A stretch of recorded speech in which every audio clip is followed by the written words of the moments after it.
Sa Cagayan, isang bata ang ipinanganak na magkaiba ang kulay ng mga mata. Pero dahil dito, hirap siya makakita. Para bigyan ng mukha ang balita, Mobile Journal, Jazz Paredes. Anong kulay ng mata mo? Sa akin, itim. Ang isang bata sa Cagayan, dalawa ang kulay ng mata. Pero matinding hirap ang kakambal ng kondisyong yan.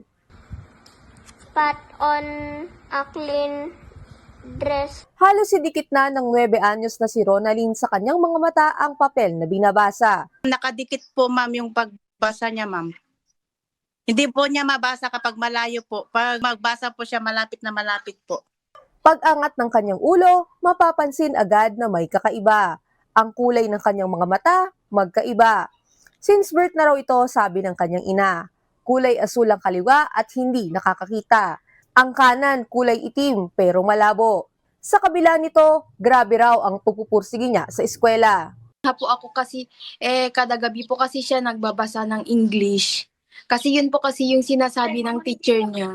Ngayon, grade 3 na si Ronalyn with honors at nangangarap din daw na balang araw, siya ay magiging pulis. Kwento po yung teacher niya na nakaabot daw siya ng 90 average niya ngayong third grading po.